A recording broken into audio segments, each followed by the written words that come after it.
Did you think a small town in Indiana being stalked by a monster from a spooky alternate reality was strange?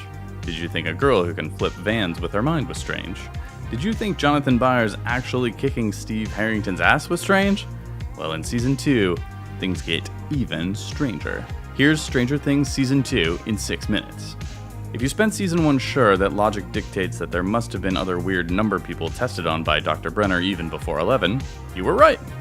A gang of misfits in Pittsburgh escape a building and speed away from the cops. Their leader, Collie, uses telekinesis to collapse a tunnel, but when the cops get out of their car, they realize it was actually a psychic vision, and we see Collie's tattoo. 8. It's nearly a year after the Demogorgon attacked Hawkins, and 11 sacrificed herself to stop it. Life has largely returned to normal for everyone. Will and his friends are jockeying for high scores at the local arcade, Hopper is dealing with crazy townsfolk complaining about sabotage crops, and Joyce is dating Bob, who's super nice. Except, this is Hawkins, so nothing stays normal for long.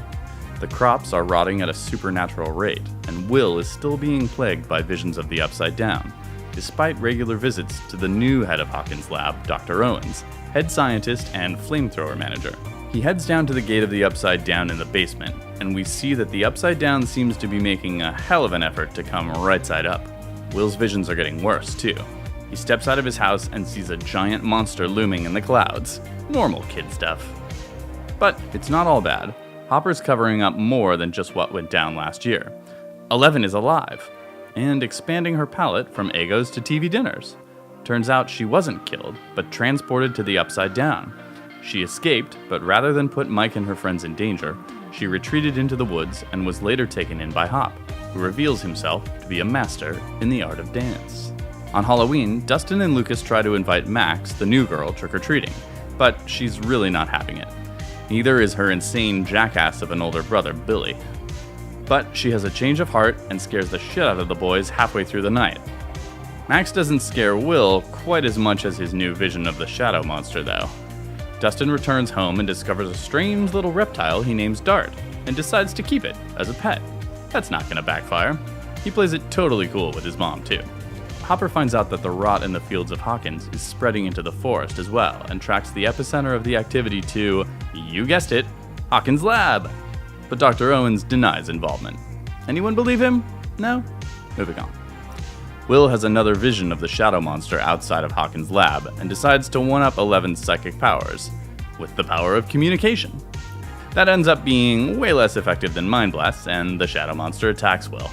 Soon after, he starts acting a little stranger than usual, which, if you know what usual is for this kid, is a huge red flag. He whips up a nifty little art project that leads Hop to discover a series of tunnels underneath a pumpkin patch, which he gets trapped in.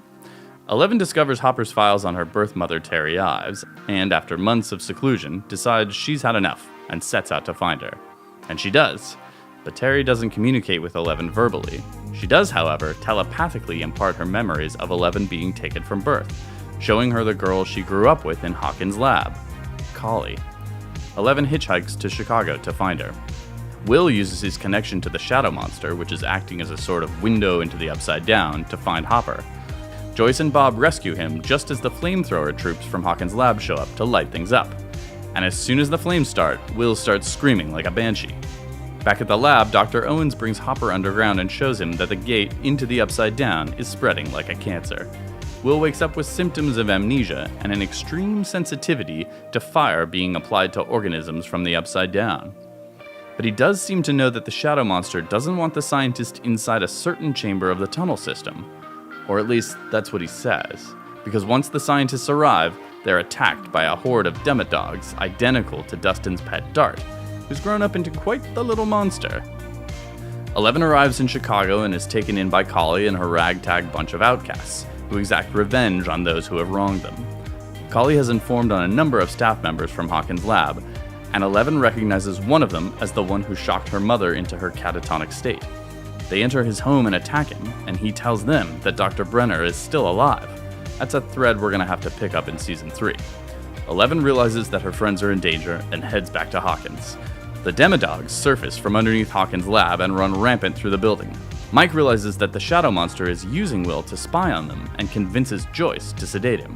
They escape the building and lock the demodogs inside, but they lose Bob in the process. R.I.P. Justice for Bob. All our heroes regroup at the Byers' house, even Jonathan and Nancy, who've been off sleuthing the whole season. We only have 6 minutes, people, gotta cut some corners.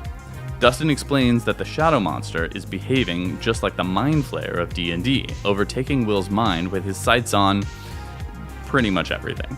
The gang have a little intervention/exorcism in the shed and attempt to wrestle Will away from the mind flayer's grip.